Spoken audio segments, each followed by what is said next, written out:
Thanks for being here. Uh, First of all, we really do want to send our prayers to the folks at the STEM school in Highlands Ranch in Colorado. The tragedy yesterday was devastating. We certainly are praying for everybody who was affected by that tragedy. Here in Washington, the Democrats continue to be determined to do everything possible to distract from things like the booming economy we've seen. More than 5.8 million jobs created since the 2016 election, over 650,000 construction jobs. Our unemployment rate, 3.6%, is at the lowest in history. Lowest on record unemployment rate for Hispanic Americans, lowest for women since 1953, lowest for veterans. So there's tremendous good news on the economy, and the Democrats are determined to do everything they can to distract from that. We've seen it now, particularly last week in the Judiciary Committee, where the behavior of the Democrats was absolutely unhinged, I think is the best way to describe it. The chairman of the Judiciary Committee, Mr. Nadler, either doesn't know the rules or doesn't care about the rules or both. That committee operated without a quorum. They refused to let Republicans speak. They refused to let Republicans offer amendments. And Chairman Nadler actually mocked an amendment offered by our colleague, Congresswoman Lesko, which is behavior beneath the dignity of even Mr. Nadler. They moved forward to vote on a motion that had been tabled. Clearly, what the Democrats in the Judiciary Committee are doing is undermining our democracy and helping Vladimir Putin. If you look at what we know and what we know from the Mueller report and other places, it's absolutely clear that the Russians have attempted, a number of them were indicted, for attempting to influence, to undermine our democratic processes. And the Democrats on the Judiciary Committee are doing exactly what Vladimir Putin would do if he could. They're also abdicating their responsibility to uncover these very serious foreign efforts. And we know that they're afraid that they cannot defeat President Trump and Republicans at the ballot box. And therefore, they're conducting this show trial in the Judiciary Committee that is aimed at hurting the president. Some of them are even talking about impeachment.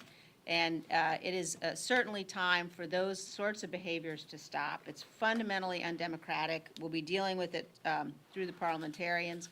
But at this time, it's absolutely clear we've got to have a focus on the important constitutional obligations of the Judiciary Committee, which include coming back together for all of us to do the work of the American people and to stop playing games in such a devastating way for our Constitution and for our democracy.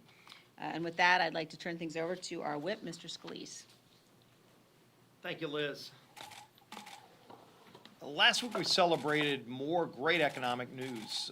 You saw more than 250,000 new jobs created. You saw unemployment drop to a 49-year low.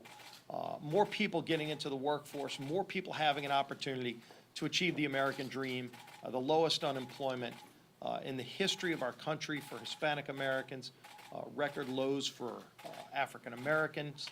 We're seeing all kind of great economic news. Part of that great recovery is coming from our energy sector. Next week, I'm going to be proud to help welcome President Trump down in South Louisiana, where he's going to go see one of our LNG export facilities.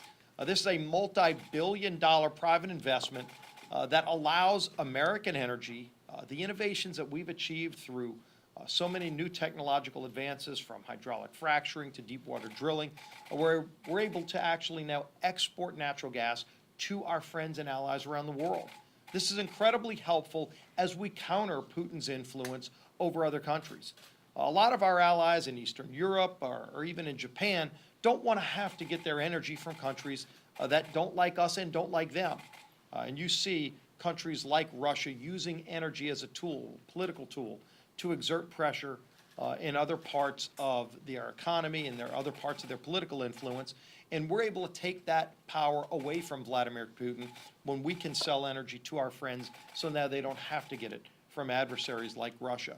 So when President Trump comes down to see that Sempra facility, again, we're proud to welcome him down to South Louisiana to see just how American energy is helping get our economy back up on track. Thank you, Kevin.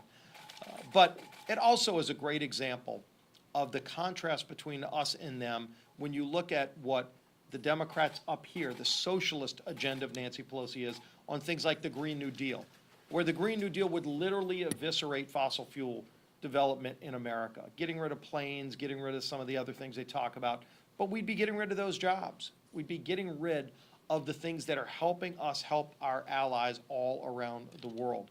And so it's a great contrast with what our agenda is on the Republican side to advance American energy, to create jobs, to create this record low unemployment and these high wages. Average wages are now almost $28 an hour because of this great economic growth.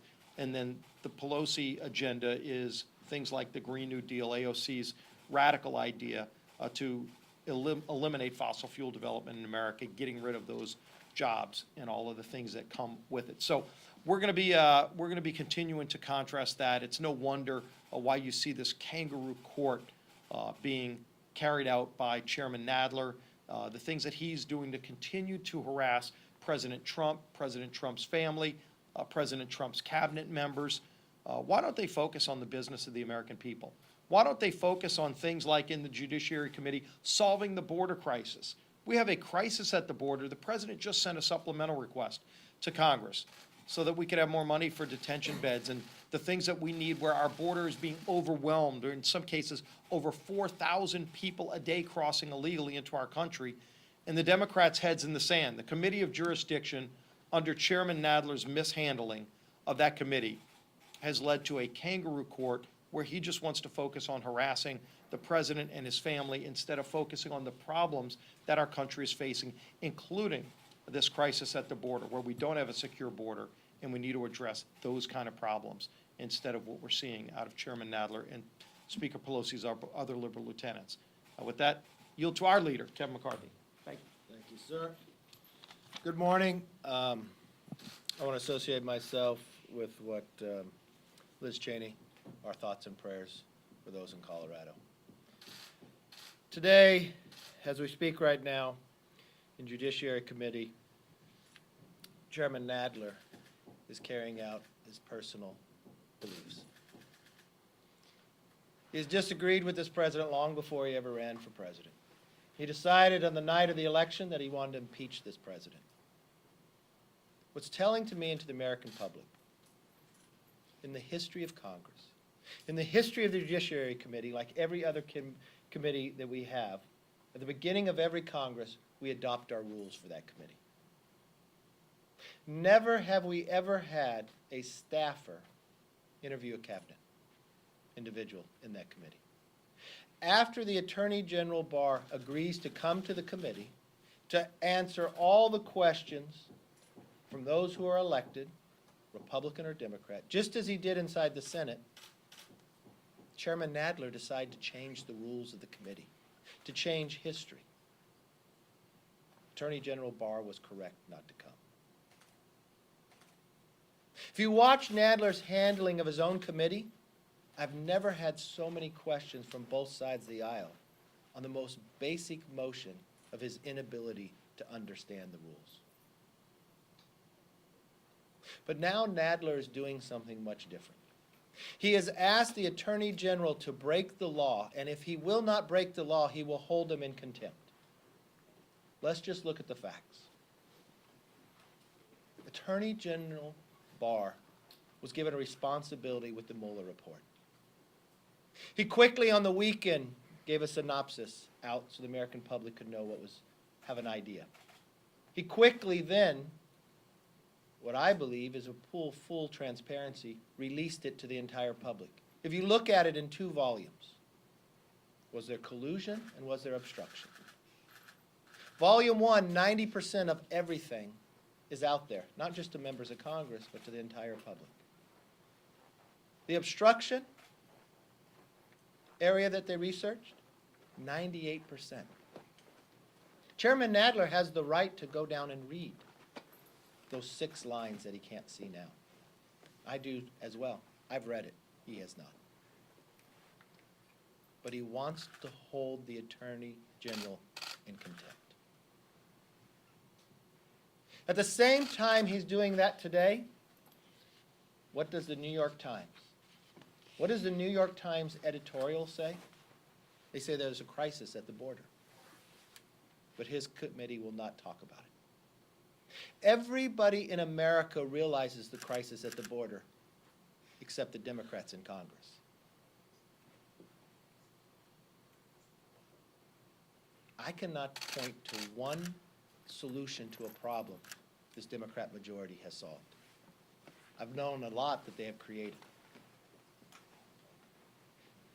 If you follow those Democrats who are running for president across the nation when they campaign, they don't get a question about the Mueller report because it's done. The country wants us to move forward. The country wants us to solve problems. But Chairman Nadler does not. This is a time for us to work together. We've got a lot of different problems out there that we can work to solve. The country is at a stronger point than we've been in the last 50 years economically, thanks to this Trump administration and the bills that we have passed in the last term. Now's the time to move forward, to talk about infrastructure, to talk about drug pricing, solve the problems that we have out there. I know Nadler and Schiff have lied to the American public for the last 2 years, but it's time to move forward. The report has put it to rest. Questions? Yes, ma'am.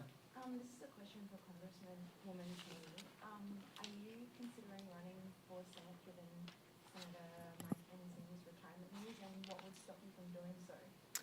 I don't have any announcements to make about that, other than to say how privileged I am to call Mike Enzi a friend, what a tremendous mentor he has been. He's going to be in the Senate for another 18 months.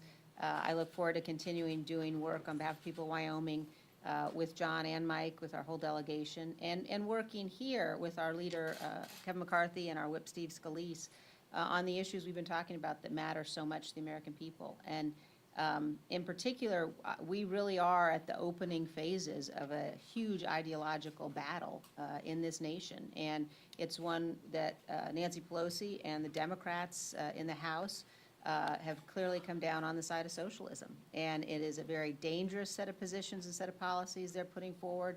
And it's one that will require real effort and focus to be able to make sure that their brand of socialism doesn't devastate our nation, and we're going to continue to fight on behalf of that. But I don't have any announcements to make beyond that. Thank you. Yes, sir. Madam Chairman, to follow up, I'm sorry. I know you want to give Senator Enzi some space and some time here, but do you have any sort of timeline for making any decision? And there was some reporting this morning suggesting that Donald Trump Jr. was being encouraged to look at this race. Do you have any reaction to that? I don't have any. Wyoming voters would be interested in a candidate who doesn't currently live in the state. You know, I don't have any announcements to make, and we'll, as I said, continue to stay focused on the really important and critical work that we're doing here. My question is also a follow-up, but for Mr. Scalise and Mr. McCarthy, have you guys given her any encouragement or advice about running? What do you think she should do? I think Liz has made a pretty clear statement on that. Look, I think Liz has been clear, and she's doing a tremendous job here. I think the senator has done an amazing job. He announced something very early. He's got a lot of work left to do. This is a race that you don't even file till next May. So I understand your job, but I think Liz has answered that question. If she does run, she would have to step down from leadership. Is that something you guys would ever reconsider? No decision has been made yet. We love having Liz, and But we'll be sure to come in here and have all those conversations with later. you guys. Yeah. All right, I'm glad we got all the points across. Oh, you have another question. Back for Liz again? Not for Liz this time. Yesterday, Speaker Pelosi made a comment saying that the president was trying to goad Democrats into impeachment. Do you think at any level of the president's mind, he welcomes Democrats trying to impeach him, knowing that it's not going to succeed in the Senate? No, I think the president wants to get back to the Americans' business. He wants to be able to move forward. It's only the Democrats. If you look and see what Nadler is doing, Chairman Nadler, every action he's taken, is this only time anything's been taken like this was impeachment. The Democrats decided the day of the night of the election that they wanted to impeach this president.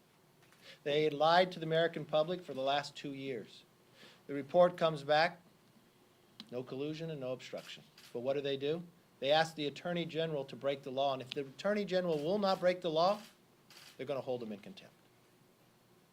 I really think the American public expects more from Congress. Even the New York Times is giving direction to Nadler, and he will not listen. There is a crisis at the border. Everybody in America understands the crisis at the border, except Democrats in Congress. Thank you.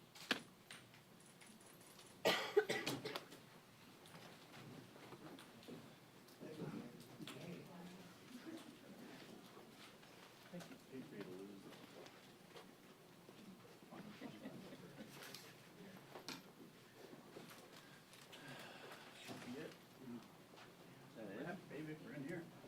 That's it, man. That's it. No more fireworks? Is the 2145, the suicide hearing over in